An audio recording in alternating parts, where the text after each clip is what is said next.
You're very welcome to another episode of the Scaling Your Business podcast. For this episode, we are joined by John Maguire, the CEO of TripAdmit. John, you're very welcome to the show. Thank you very much, Rian. Delighted to be here. Delighted to have you.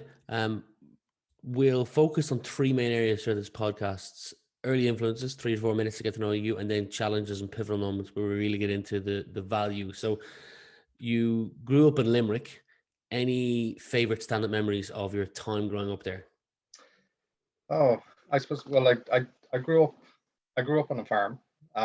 So I suppose one of my favorite memories is just the pure freedom of it. It's like it's the freedom to be able to run around, to play, to go out your door at 9 o'clock in the morning and turn up when you needed to get fed at whatever 1 o'clock. Of course, we had dinner at 1 o'clock growing up on a farm, and basically but also I suppose it was hard work as well, as in as a child you would have had to work on the farm as well.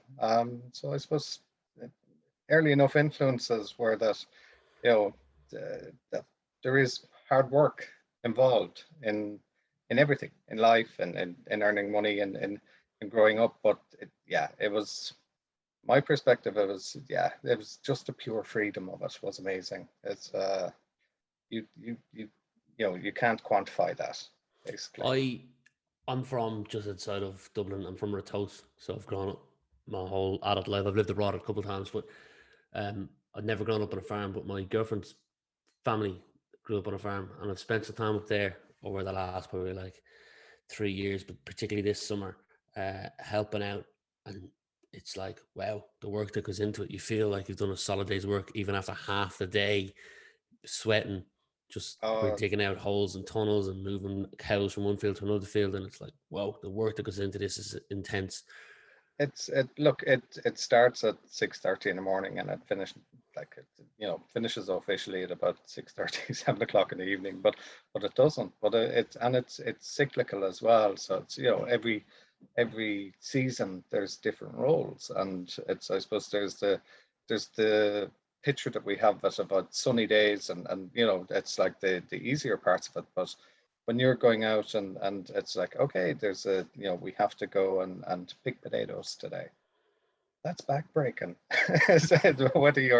Whether you're 9 years old or 90 years old, nobody wants to look at that giant field and go, okay, let's pick these things. It's Yeah. and getting up and milking cows at 6:30 in the morning doesn't matter. The cows don't take a day off, basically. So everything revolved, I suppose, around the farm and around work, because there was such a schedule, and whether that was even, and with the weekend that's in it this weekend, even with hurling matches, and All Irelands, etc. It was all a massive organization to make sure that somebody had to be there. So it's, for example, when we were younger, it was if we were lucky enough that Limerick got into the All Ireland final, one of us didn't get to go. It was Wow. invariably was me. Well, I'm looking forward to the game this weekend. I'm a Kilkenny fan. All my family are from Kilkenny, so I was slightly disappointed a weekend ago against Cork. But It's Look, it's a 45-year drought makes like, I never saw Limerick win an All Ireland yeah, ever until 2 years ago. wow. I guess So I've been blessed then through my childhood. I've seen them win maybe 10. exactly. So I suppose it's a case of we were, there's there's this, how do I put it? It's we were almost there, and it's the moral victories and all the rest of it, and yeah, that can be destroying. But I would say, even as we go into the All Ireland this weekend, as you know as favourites, essentially, they're still in the back of our heads. That's like, I wouldn't be worrying too much if you're a Limerick fan. I'm not going to lie. Even if Kilkenny managed to beat Cork, I still would have been going, I don't think they'll beat Limerick. I think Limerick are just a league above everyone else at the moment. I like to say Keane Lynch, and sorry for our British or American listeners, but I think Cork have a massive uphill battle. And unless they can get a couple of goals, which they're not bad for getting goals, they're going to find it difficult because Limerick are just a different class at the moment. Yeah, I think this year we've practiced at taking goals, which is something that we haven't done previously. So it's a case of, and there is a, sometimes there's an old saying that goals win matches, and I don't know if I believe it because Limerick have been winning on points for for a few years, but it's look, we'll see what Sunday brings. It's At least one of us can sit back not being nervous. So I'll do that for both of us. that's true. The only thing I can guarantee you is that we'll probably both be watching it on the TV. Yeah. Yeah. You won't be able to go to the match. That the tickets. Tickets are rare, aren't they? Yeah. So it's a case of I've happily resigned myself to the fact that this is I'll be watching it on TV, but which is fine.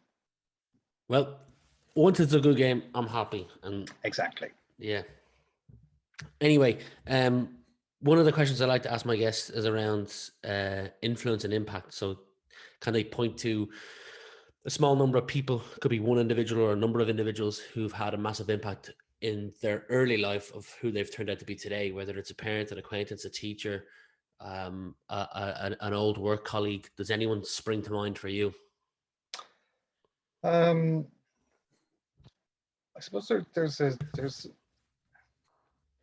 a couple of people, but if I was to choose one, well, I'll choose two and I'll focus on one. It's like, I suppose my dad was an early influence from the point of view that it's like, ultimately a farm is a business. And, and it's a case of I saw the hard work that he put into the farm, but also the realization that it's more than just about farming. It's actually a business. It has to make a profit essentially. So that's an early influence. But from a work perspective, I would go with my old CEO and probably what I would call my first real job, shall we say, which was in Ticketmaster many years ago.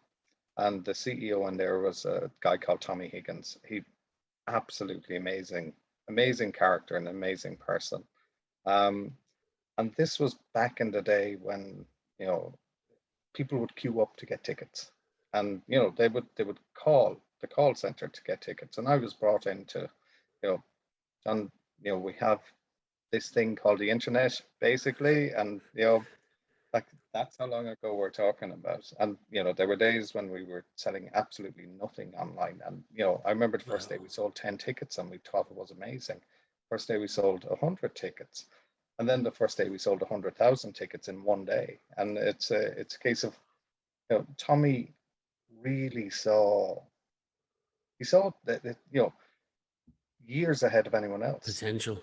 Yeah. And it was a case of, it's the conversations would have with Tommy, and he went on to become the CEO of Ticketmaster UK and Ireland. So he was also in charge of the UK. So he progressed up through the ranks in Ticketmaster as well. But it was a case of, with regard to the digitization, looking at selling online and how the industry was going to evolve from, people queuing in the streets at HMB, for example, or calling into the call center, that this was all going to move online. And, he was right. It's like, even, I suppose, in like I would have been in my early 20s at the time, and it was a case of, I didn't even see it. I was looking at a website going, this will take forever before people really start using this. It didn't. It took 5 years basically, for the whole channel, the majority of the channel shift to actually happen. But Tommy was looking at it, one step ahead. We were looking at selling tickets online. He's looking at, eventually tickets are going to be on, they're going to be e-tickets, and all the things that we take for granted today, he was talking about, years in advance, basically. And he was always looking at what's happening in the States or what's happening around the world. And, of course, we were part of a much larger organization. So we're able to learn from Ticketmaster in the States and essentially countries that were, probably 2 years ahead of us in terms of digitization. And obviously digitization is my area, shall we say. So, and it was a case of that, each little piece of the puzzle, he put in the infrastructure, he put in the people, he put in, before or I suppose, or at exactly the right time when they were required, and looking at how do you change a business, especially a distribution channels and sales channels, going from largely selling through retail stores to largely selling over the web. But not just the sales piece. How do you self-serve online? How, e-tickets, all the stuff that we, as I said, that we take Become for so granted used right to, now, it was revolutionary, 20 years ago. And I would say, Tommy, to be fair to him, he always kept his feet on the ground. He was always very practical. He was a great boss, really, really nice. He actually rang me a couple of months ago, and said, like, you've gone off and built yourself a reservation system and booking software. It's like, so I've gone full circle now as well. So my first real job was in the biggest ticketing system, in the world, and now I've gone off and built my own. But he was, one of the first people to come and congratulate me, which legend. It's fantastic. That leads me nicely into my next question then, because I'm about to read from my screen. Before you started your business, TripAdmit, which we'll get to, you spent 18 years working for some pretty cool brands. Ticketmaster, which you've just alluded to, online marketing manager for them. O2, online propositions manager for them. Aer Lingus, European digital marketing manager. Easons, head of e-commerce. E-commerce director at Smartbox, and then director of sales and marketing for City Wonders. So I've got 3 questions, and I'll ask them, pause, and then ask the next one, pause, and then ask the next one. So the first one is, with your marketing hat on, what do you think well-known brands do right, and what holds them back? Oh, that's a tough one. That's what did they do right? I would say, if I was to choose one topic, I would say customer experience. It's like over anything else, as in, and even before the days of social media, etc., it was a case of if you get your customer experience and your customer service wrong, it's like, you're destroying your brand. For me, it's all about, and this probably, like, when I worked in Aer Lingus, I looked at how Aer Lingus put so much into their brand, and then other companies as well, but Aer Lingus in particular. And it was a case of looking at how people look at that shamrock, essentially, and it's the smile that greets you when you get onto the plane, etc. And it's built into the organization from the lowest levels all the way up to the top, and it was fantastic, and for me, I would look at it and go, if I was ever to set up a company, etc., I would love a company that had that sort of ingrained brand and culture, and that lived the brand. Like, there were people in Aer Lingus that would people would proudly say, "My blood is green," and they didn't mean because they were Irish. They meant because they worked for Aer Lingus. That's and there are companies that stick with you, that you've worked with in the past, and Aer Lingus is one of them. Ticketmaster is another one of them. It's a case of where, in Aer Lingus, the culture is just ingrained. It's like, and I suppose for me, that's something that, and that's something that companies get right. That's how you build a brand. That's how you get brand affinity and people to love your brand, essentially. And then on the second part, what holds them back? The big brands. What do you think holds them back? What holds them back? That is another tough question. It's a case of, I do think, you some see brands, any of them do anything that, if they were to tweak, they'd be 4 steps ahead of where they are, and you're just shaking your head in frustration, going, "You're good, but like, you could do better in that department, and if you were to do better, bottom line revenue would increase." I think from a marketing perspective, obviously. yeah, and if I look at it from a marketing perspective, it's a case of there's, especially in the realms of digitization, innovation is key.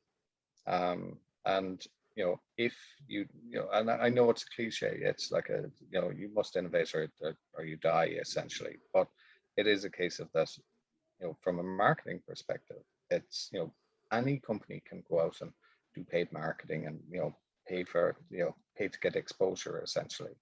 Um, but it is a case of, unless you keep one step ahead in terms of your innovation with regard to both your brand and your marketing, I firmly believe then if anything, you will stall or just remain stagnant, or potentially decline. And it's a case of when looking at, let's look at retail for a second, and it's a case of retail. When I worked at Easons, which is a book retailer, Easons would have been and are the number one book retailer in Ireland. But Easons put in place a transformational program to bring in, I suppose, the new ways that consumers are now interacting with book retailers, and also, looking at what's happening in the online world. Like, Amazon was essentially eating book retailers for breakfast. So it was a case of, looking at the innovations that were needed, looking at the advantages that, a book retailer with physical presences actually have, such as, you can operate click and collect, for example, which is something that, Amazon can't. yeah, exactly. So you look at, what you have, and you look at how you can change and innovate and add on top of and add to what you have. You look at it in comparison to the competition that's out there, and also to the emerging competition that's out there. And then it's like, whereas click and collect wouldn't be considered innovative today, it was considered innovative 10 years ago, so to speak. So it's a case of that, and then click and collect comes in, but you have to keep moving. You have to keep moving one step ahead. As in, do you move into e-readers, e-books, etc.? It's like, so it really is a case of that innovation never stops. So it's you have to constantly innovate, and the companies that don't, they're the ones that begin to fall behind, I believe. And whether that's from a brand perspective or whether it's from a commercial perspective. Earlier in the podcast, I said you'd spent 18 years at these companies like Ticketmaster, O2, Aer Lingus. You've just mentioned Easons. Before you transitioned, or as you transitioned into TripAdmit, were there any skills that you were able to sharpen from your 18 years at these companies that you carried with you today? Perhaps it could be management skills, it could be communication skills, it could be networking skills. Anything come to mind?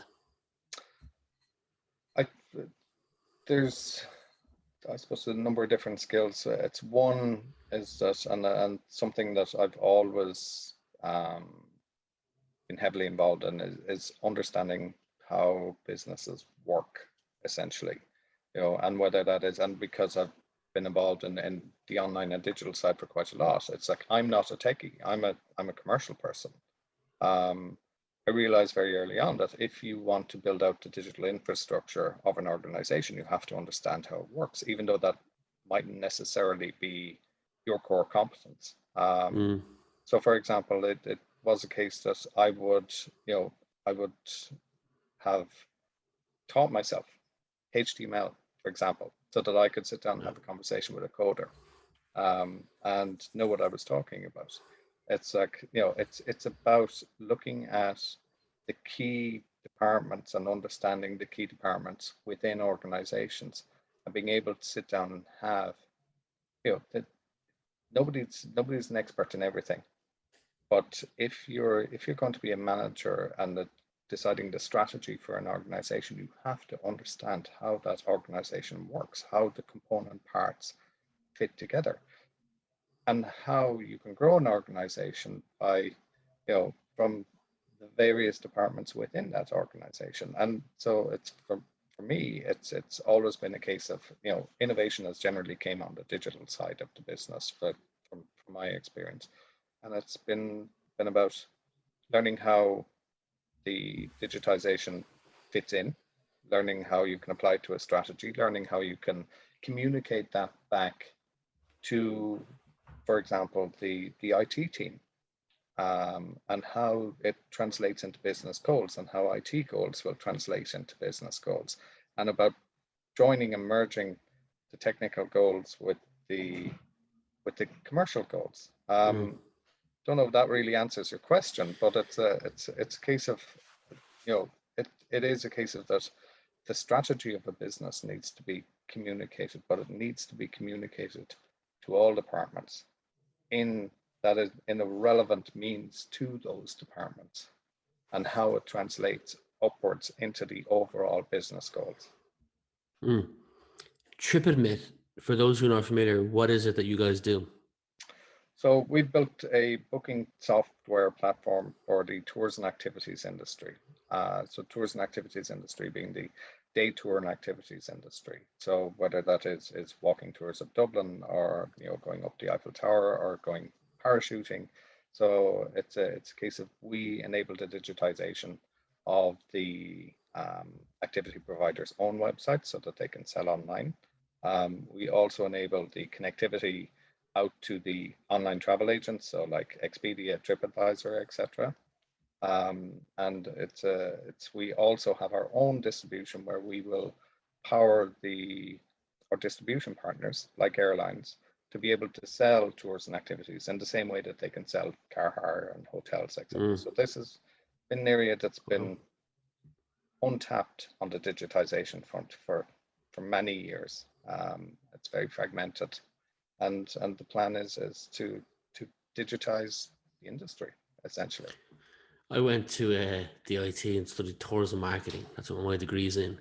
You could certainly be a guest lecturer in that. I know anyone who studies that degree would certainly be interested in hearing you come and talk. Because the common path that you're kind of pushed towards, particularly I graduated 2014, was a travel agency, or somewhere like the Guinness Storehouse, or a tour guide. But seeing the world having sped up since 2014, companies like TripAdmit can give people a different perspective of what they can do when they leave with that kind of degree. Because I never pursued anything with tourism at all after I left the IT. I kind of just got my degree and actually moved to Australia, and then I moved back and set up my own business. But yeah, certainly think there's a lot of students doing that degree. And there's a couple of other tourism degrees in Ireland. That I know there's one in Limerick as well, actually, because I looked at that when I was applying for it after my leaving cert. Anyway, I've got 3 or 4 questions left for you. You mentioned on Startup Network Europe, a conference that you spoke for a few minutes at, your biggest lesson in 2020 was to listen to your customers. Can you expand on that? What you meant by when you said your biggest lesson was listening to customers? Yeah, so it was something that it was ingrained in me anyway, but it was reinforced into us, especially in the TripAdmit context. We did the NDRC Accelerator program in 2019, nice. So pre-pandemic, and it was a case of, one of the mantras was talk to your customers. So we would have to, or talk to, at that stage, our potential customers. So we would have to get on the phones and talk to airlines, talk to activity providers, and ask them, do research essentially, and to validate our product and see that we had product market fit. But that then changes around slightly to listen to your customers when you actually have customers, essentially. And it's a case of, the tours and activities industry is a very fragmented market. So you could have everything from an activity provider providing scuba diving to somebody providing a walking tour of Dublin. So our product has to cater for that broad remit of a customer. So that the requirements will be broadly similar, but everyone will have their own unique requirements, that unique set of requirements. And it is a case of that, I suppose, talking to your customers, number one, it's part of customer engagement, and it's part of our customer service. It's part of how we improve our product. But we only improve our product if you really listen to what your customers have to say. And what I mean by listen to your customers is, rather than just talking to your customers and having a chat with them saying, yeah, then we'll put that on the roadmap, etc. It really is a case of that, your customers are your best source of feedback for your product, especially the customers that you're live with. They're they are the ones that use your product every day. They're the ones that know their business inside out, and they're the ones that, especially the ones that have more, I suppose, bespoke offerings. They're the ones that with the unique set of requirements. Like you might get one client that has a unique set of requirements, but you look at that unique set of requirements, and you go and you look at your customer base, and you go, yeah, that would suit that customer, that customer, that customer. Mightn't be there for everyone. And it's a case of, so that our product development, we operate in an agile model. So it's which is quite a fluid development model. And basically it's a case of, if our customer feedback is fed into our IT team constantly, and it's a case of where, albeit an agile framework has a methodology to it, it is a case of that we always leave room in our roadmap for customer feedback and for customer requests. And in reality, it's given us a better product for it as well. Because in reality, it's like, you're looking for a product market fit. Who's better to tell you that than your actual customers? So it's, and I suppose that is something, like I was talking about Aer Lingus previously, and ingraining something in the brand. That's something that we're trying to ingrain in TripAdmit. That's, we need to listen to our customers. That's and whenever we're back in an office, that'll be written on a wall someplace, basically, along with a few other lines as well. But it's our customers are key. Nice. Second last question for you, John. There's this tool that I use probably once a quarter. It's called a care tool, K-A-R-E, which is you just map out the customers that you want to keep, attain, recapture, and expand. And it kind of gives you a broad look at where you want to go for the next quarter. And then you can work out how you're going to tackle each one of those. Focusing on expanding accounts and then focus on attaining accounts and recapturing accounts. How does TripAdmit tackle that? Do you leverage LinkedIn? Do you leverage events, calls, referrals with current clients to introduce you to other clients? Just a broad overview of how you guys tackle that. Yeah. So from securing clients and attaining clients, it is a case of what we've been. One piece of advice we were given early on is, especially in a startup, make sure that you hire really, really well. It's key. Like your first 10 hires are probably the most important 10 hires you might ever do. Now, when we have 1,000 people working for us, I might say something different, but it is a case of that, the first 10 hires, we've been very, very methodical about who we hired. And, it's part of it is that we officially formed in April 2019. Our big launch was March 2020. Lo and behold, travel business, it's like pandemic raging across the world. So we had a choice to make, and we said, okay, look, either we look at this and we pack it all in, or we go for it. Now we decided to go for it. But there was nobody to sell to, essentially, at that point in time. So what we did was we concentrated on our technology, and we hired more developers. We went out and we raised more investment, and we probably brought forward our IT roadmap by about 2 years. So we're about 2 years ahead of where we should be in terms of our development. So now we have a product that can compete with the best of them out there, which is fantastic. And it's miles ahead of where we expect it to be at this point in time. So the key hires for us then were moving to the sales side of the house, and it came down to the people. It's like there are, in our sales team, we've had a number of truly gifted individuals, but I'll, not to go into everyone. That's an, we hired one salesperson that came from Airbnb, and he came in and put in the process that Airbnb put in place to scale their business. And it's like it was a case of I need this CRM system, I need this piece of technology, etc., and mapped it all out. And it was a case of for about 3 months of putting the process together. And one day he turned it on, and yeah, we just started hitting our numbers from it, Lovely. and that, but also it's something that we can replicate.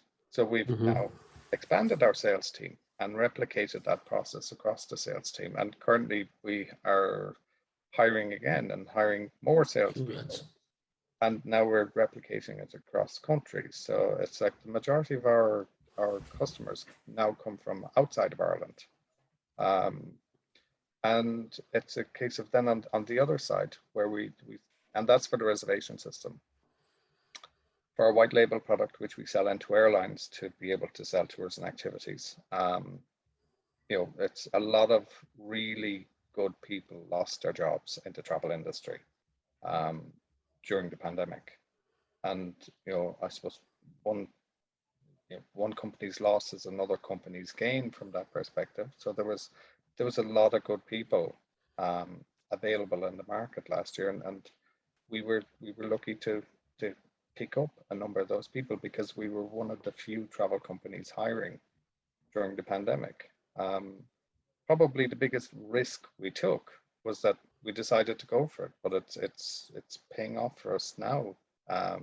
But we hired I suppose a seasoned sales professional that has been selling into airlines, ancillary services into airlines for 25 years. And he came with a book of contacts, and currently we're talking to airlines that we would have never even dreamed of talking to previously. So it's a case of it comes down to key hires, but also it comes down to ensuring that those key hires are motivated, rewarded, are part of the TripAdmit family essentially. And that's key to us, as in we're all in this together essentially, and that's also what we want to instill. And that will become harder to maintain as we grow and we scale, etc. But yeah, I think on the staff front and on the key hires front, that's where we've succeeded. Kudos to you, John. Final question for you is, if you were the final decision maker on adding a subject to the secondary school curriculum that's currently not on it, but it would be mandatory, what would the subject be and why? Entrepreneurship. That's a third podcast in a row now I've done over the last 24 hours that said that, and it's never come up, and 3 in a row now. It's got to be a reason. It's I'm in my mid-40s. I set up my first startup in my mid-40s. I'm a product of the education system of I did my Leaving Cert in the 90s, and it was a case of innovation entrepreneurship was not on the radar for me. It was luckily enough my parents had instilled in us from very early age, you're going to go to college or university, etc., and get a degree. And even I didn't even know what I wanted to do in college, to be fair. I more did marketing because of I knew what I didn't want to do more than what I did want to do. But it's a case of I came out of college and it was all about get a job, and the Celtic Tiger was kicking off at that stage. So it wasn't that there was a lack of jobs or anything like that, but it really was a case of it took me 25 years to turn around working with reservation systems and booking software and, you know, marketing budgets, etc., to turn around and do it for myself. You know, which I probably should have done it 10 years before, but you know, that's it. But it was never, I suppose it wasn't instilled in me, you know. And you know, if it's a case of that, if we want Foster. Ireland to generate entrepreneurs, Mm-hmm. it has to start at a young age. It has to be in, you know, in people's minds that yes, this is a career opportunity for me. You know, I'm going to go and do it for myself, as opposed to, in my case, I'm going to go get 25 years experience and then do it for myself. Now, I'm not advocating that everyone walks out of secondary school at 18 and says, I'm going to set up a business. No, go get some experience. It's like, you know, you can't be getting some experience and you know, and seeing how the world works, and from a, you know, from a commercial perspective, also go travel as well, see the world. It's like, you know, Defo. but it really is a case of that, you know, I think if you want the next generation to become entrepreneurs or be innovative, it needs to be instilled in them as part of the education system. John, it's been a true pleasure spending the last 35, 36 minutes getting to know you a little better, and I wish you nothing but continued success going forward. Kudos to you for going out on your own, especially at March 2020. That can't have been easy in the business you're in, but thanks for being my guest today.